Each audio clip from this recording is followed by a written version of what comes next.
Philosophy is really boring, incredibly so. When I had to read it in my junior year of high school, Plato's Republic put me to sleep on a daily basis. That text was one of the hardest things for me to digest because of how dense it is with difficult terminology and abstract ideas. And what I find helpful in learning these types of ideas and concepts is by looking at them through the lens of a story. Through a story, even the most abstract ideas become clear, as we can see them in use by the characters, and thus my addiction with analyzing stories to see what we can derive from them began. One of my favorite stories of the past few years is Final Fantasy XV, and the story of Prince Noctis Lucis Caelem. His story is one that has been told countless times, one of a boy growing up to fit the shoes given to him, and well, Noct has some rather large shoes to fill, as it is he who must bring light back into the world and become the true king, a task that his father is afraid to tell him the full destiny of what it means to be the chosen king. As Prince of Insomnia and son of King Noctis Lucis Caelem, he is sent out into the world to marry Lunafreya Nox Fleuret of Tenebrae, a marriage for political reasons. But the Niflheim Empire, the very power they are being wed to have a treaty against them, attacks Insomnia and kills the king and nearly everyone in the city. Before all of this, Noct is cocky, arrogant, as shown here with his final conversation with his father.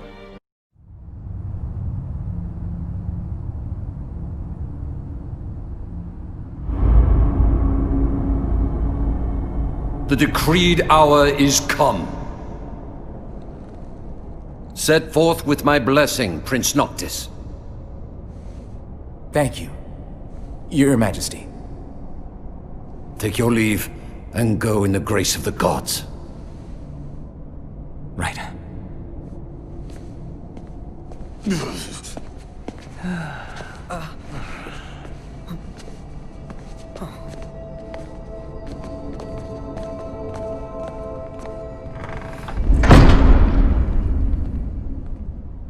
Well, princes will be princes. So much for royal protocol. Not like you had to deliver a formal address. Your Highness!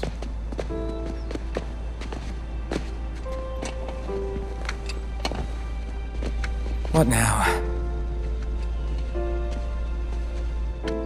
I fear I have left too much unsaid. You place a great burden on those who would bear with you. You're one to talk. I ask not that you guide my wayward son, merely that you remain at his side. Indeed, Your Grace. We'll see the prince to Alticia if it's the last thing we see. Yeah, what he said. Hate to break this up, but Kor's got the motor running. Stratos, he's in your hands. And another thing. Do mind your manners around your charming bride-to-be. Your Majesty as well. Try to mind yours around our esteemed guests from Niflheim. You have no cause for concern. Nor do you. Take heed.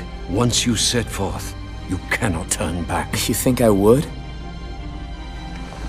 I need only know that you are ready to leave home behind. Don't know about you, but I'm ready as I'll ever be. Take care on the long road. Wheresoever you should go, the line of Lucis goes with you. Walk tall, my son.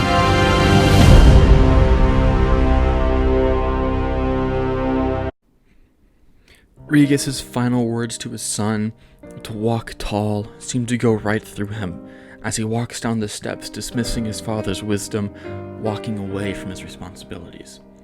Then his world goes to hell. Regis is killed, and Noct and his friends Ignis, Gladiolus, and Prompto have to make their way to Alticia, where the wedding was to take place, all to get Noctis in the place he needs to be to become the chosen king. They travel the world searching for the royal arms, physical manifestations of the legacy of the kings of Lucis. Noctis is realizing what he has to do, and becomes overwhelmed by what has been preordained for him. Noctis has to challenge the gods of this world to gain their blessing, but he does so reluctantly, because that's what people keep telling him to do. He isn't making any of these decisions himself. And Noctis, by the middle of the game story, is lost He's gone through hell and has to keep trudging through it. And it's very similar to the situation a lot of young men are going through today. And there has been one person in the public eye that has answers to the feelings of helplessness young men are experiencing. Dr. Jordan Peterson. Dr. Peterson is a professor of psychology at the University of Toronto and a clinical psychologist. In his most recent book, which as of January 2019 has sold over 3 million copies, this book has brought order to the chaos of people's lives. 12 Rules for Life, an Antidote to Chaos. Now, Peterson's ideas can be very complex, like how I spoke of philosophy earlier, and he's always tied his ideas to stories to relate them to what we understand. And the story of Final Fantasy XV perfectly encapsulates one of Peterson's key concepts. Life is suffering, and you have to be the one who alleviates that suffering. And while I can describe his ideas, very poorly mind you, I'd much rather you hear the words right out of the good doctor's mouth. It's not an accident that the axiomatic Western individual is someone who was unfairly nailed to a cross and tortured. It's like, yes, right, exactly. So what do you do about that? Well, I thought about that for a long time too. It's like, well, you don't get together in a damn mob, because all that does is allow you to be as horrible as you could possibly imagine and suffer from none of the consequences. That's a bad idea. So how about we don't do that? Well, there's a deep idea in the West too. It's like, pick up your damn suffering and bear it and try to be a good person so you don't make it worse. Well, that's a truth. You know, I read a lot about the terrible things that people have done to each other. You just cannot even imagine it. It's so awful. So you don't want to be someone like that. Now, do you have a reason to be? Yes. You have lots of reasons to be. God, there's reasons to be resentful about your existence. Everyone you know is going to die. You know, you too. And there's going to be a fair bit of pain along the way, and lots of it's going to be unfair. It's like, yeah, no wonder you're resentful. It's like, act it out and see what happens. You make everything you're complaining about infinitely worse. There's this idea that hell is a bottomless pit, and that's because no matter how bad it is, some stupid son of a bitch like you could figure out a way to make it a lot worse. So you think, well, what do you do about that? Well, you accept it. That's what life is like. It's suffering. That's what the religious people have always said. Life is suffering. Yes. Well, who wants to admit that? Well, just think about it. Well, so what do you do in the face of that suffering? Try to reduce it. Start with yourself. What good are you? Get yourself together, for Christ's sake, so that when your father dies, you're not whining away in a corner, and you can help plan the funeral. And you can stand up solidly so that people can rely on you. That's better. Don't be a damn victim. Of course you're a victim. Jesus, obviously. Put yourself together. And then maybe if you put yourself together, you know how to do that. You know what's wrong with you, if you'll admit it. You know there's a few things you could like polish up a little bit, that you might even be able to manage in your insufficient present condition. And so you might shine yourself up a little bit, and then your eyes will be a little more open, and then you can shine yourself up a little bit more, and then maybe you could bring your family together instead of having them be the hateful, spiteful, neurotic, infighting batch that you're like doomed to spend Christmas with. So then you fix yourself up a little bit, kind of humbly, because, you know, God, you're a fixer-upper if there ever was one. And then you got to figure out, well, can you figure out how to make peace with your idiot brother? And probably not, because he's just as dumb as you, so how the hell are you going to manage that? And so then maybe you get somewhere that way, and your family's sort of functioning, and you find out, well, that kind of relieved a little bit of suffering, although it reduced the opportunities for spiteful revenge, and that's kind of a pain in the neck. And so then you get your family together a little bit, and you're a little clued in then, at least a bit, because you've done something difficult that's actually difficult. You're a little wiser, and so then maybe you could put a tentative finger out beyond the family and try to change some little thing without wrecking it. It's like, our society is complex, and we teach our students that they could just fix it. It's like, Go fix a military helicopter and see how far you get with that. It's like, what are you going to do? You're like a chimp with a wrench. Whack! Oh, look, it's better. It's like, no, it's not better. Things are complicated, and to fix things is really hard. And you have to be like a golden tool to fix things, and you're not. So, and that's the other message of the West. It's like, how do you overcome the suffering of life? And I'm not saying it's only the message of the West. How do you overcome the suffering of life? Is be a better person. That's how you do it. Well, that's hard. It takes responsibility. And I think, you know, if you said to someone, you want to have a meaningful life? Everything you do matters. That's the definition of a meaningful life. But everything you do matters. So you're going to have to carry that with you. Or do you want to just forget about the whole meaning thing, and then you don't have any responsibility, because who the hell cares, and you can wander through life doing whatever you want, gratifying impulsive desires for how useful that's going to be, and you're stuck in meaninglessness, but you don't have any responsibility. Which one do you want? Well, ask yourself, which one are you pursuing? And you'll find very rapidly that it isn't the majority of your soul that's pursuing the whole meaning thing, because, well, look what you have to do that. You have to take on the fact that life is suffering. You have to put yourself together in the face of that. Well, that's hard. Christ, it's amazing people can even do it. I'm stunned every day when I go outside, and it isn't a riot with everything burning. Because really, God, you talk to people, it's like, I knew this guy, he'd been in a motorcycle accident, and it really ruined him, and he was like a linesman, you know, working on the power, and he was working with someone who had Parkinson's disease, and they had complementary inadequacies, and so two of them could do the job of one person, and so they're out there fixing power lines in the freezing cold, despite the fact that one was 3/4 wrecked with a motorcycle accident and the other one had Parkinson's. It's like, that's how our civilization works. It's like, there's all these ruined people out there, they've got problems like you can't believe. Off they go to work and do things they don't even like, and look, the lights are on. My God, it's unbelievable. It's a miracle. It's a miracle. And we're so ungrateful. College students, the postmodern types, they're so ungrateful. You know, they don't know that they're surrounded by just a bloody miracle. It's a miracle that all this stuff works, that all you crazy chimpanzees that don't know each other can sit in the same room for 2 hours sweltering away without tearing each other apart, because that's what chimps do. So, anyways, so what happened? Well, I made some videos, and I got to the bottom of some things, at least as far as I can tell, so I told you what the bottom is, and then I got this idea about what you might do about it, which isn't my idea. It's not my idea. It's an old idea. It's far older than Christianity. It's old. It's the oldest story of mankind. Get yourself together. Transcend your suffering. See if you can be some kind of hero. Make the suffering in the world less. Well, that's the way forward, as far as I can tell, if there is any way forward.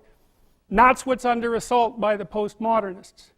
So look out, because they know exactly what they're doing, and they know exactly why they're doing it.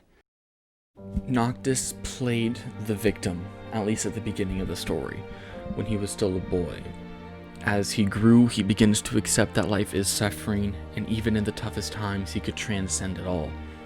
As he gains the blessing of the gods, he accepts the responsibility laid upon him.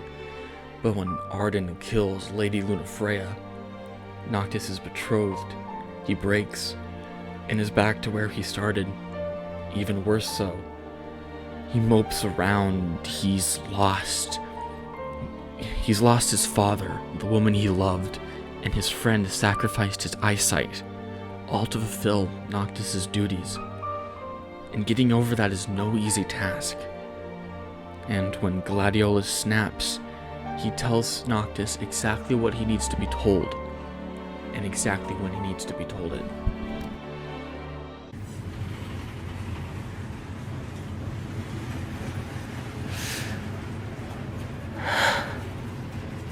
So, we're gonna roll through Tenebrae.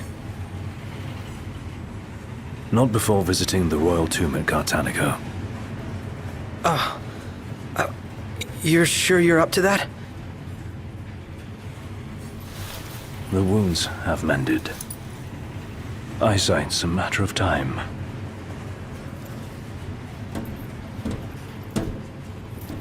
What the hell is wrong with you? What? We're not stopping in Tenebrae. You need to grow up and get over it. I am over it. I'm here, aren't I? Maybe when you're not too busy moping, you can look around and give a shit about someone worse off than you. Let go of me. How's that ring fit you? You rather carry it around than wear it? She gave her life so you could do your duty, not so you could sit around feeling sorry for yourself. You don't think I know that? You don't! Ignis took one for you too. And for what? Enough, Gladio! You think you're a king, but you're a coward. Shut up! Don't do this! I get it, all right? I get it! Then get a grip. Pull your head out of your ass already.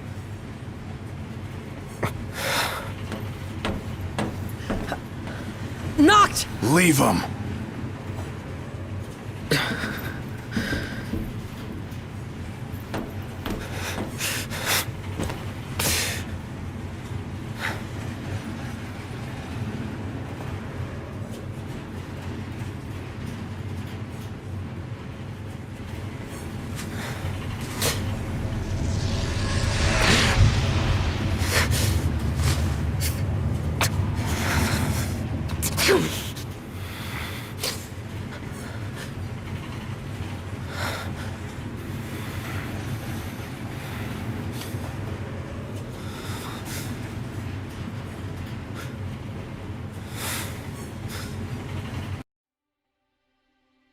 The embodiment of his responsibility, his suffering, lies incarnate in front of him, the Ring of the Luci, and he's unable to put it on his finger. Because of his duty, his friends have suffered greatly, but they did so willingly. When Noctis finally reaches what he believes to be the end of his journey, when he reaches the crystal, he realizes he had been deceived. The Chosen King's role was that of a sacrifice for the sake of all. Gather strength, O Chosen.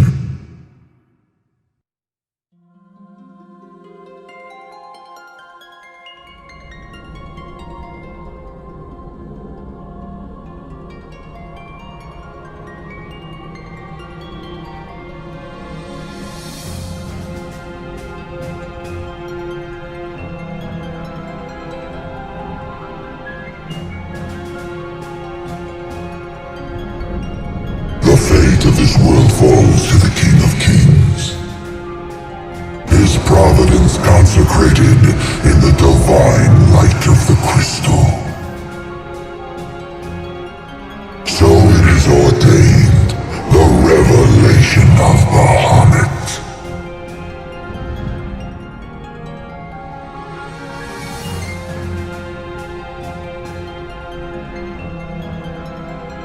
It is the sole means to ending the immortal accursed. A power greater than even that of the Six, purifying all by the light of the crystal and the glaives of rulers past. Only at the throne can the Chosen receive it, and only at the cost of a life his own. The King of Kings shall be granted the power to banish the darkness, but the blood price must be paid. To cast out the usurper and usher in dawn's light will cost the life of the Chosen. Many sacrificed all for the King, so must the King sacrifice himself for all.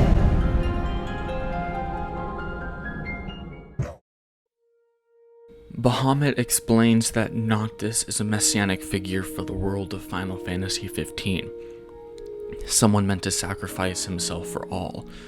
This burden seems impossible for one to carry, but at the end Noctis pushes forward, as Ignis tells him, Noct, you are king.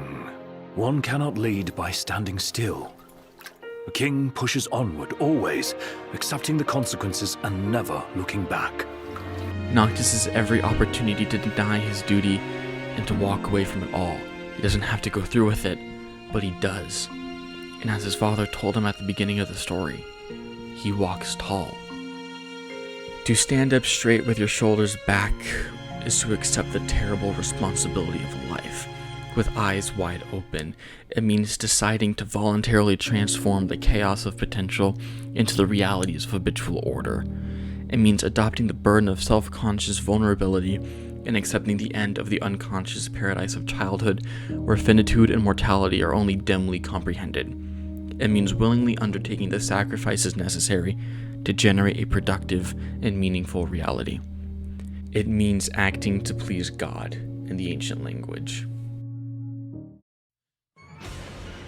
Nearing the end, Noctis stands up straight with his shoulders back, pushing onwards, and instead of stepping down the steps of insomnia, he rises up them, to fulfill the role of the true king, to kill the usurper, and bring light into the darkness.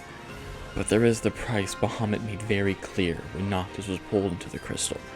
Noctis took this terrible burden and bore it, like that of Jesus and his cross. The emblematic figure of Western civilization took his burden upon himself. The story of Christ is the archetype upon which I believe the developers took inspiration from when creating the story of Final Fantasy XV. Not fitting the mold perfectly, but still hitting the general beats and inspiration.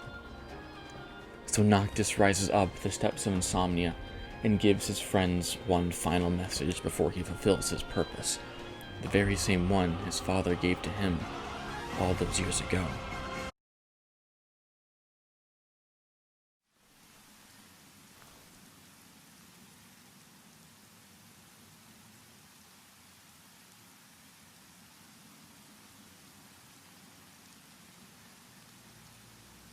So this is farewell. Yeah. Here we are. It's all you.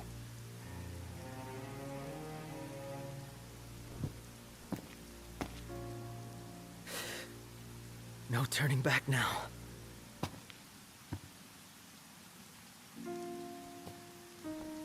Prompto. Gladio. Ignis. I leave it to you.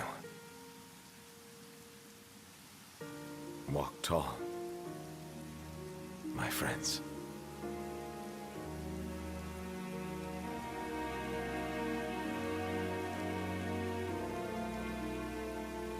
Godspeed. And take care. Majesty.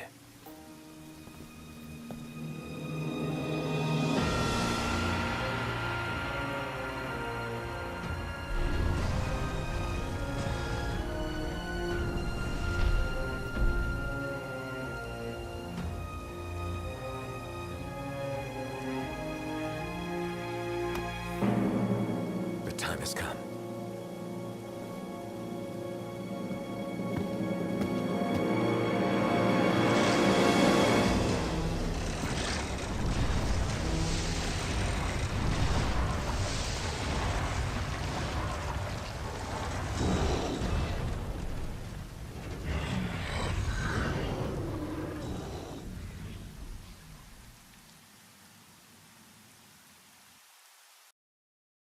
And the line of Lucius is ended, and the dawn finally comes, because Noctis walked tall.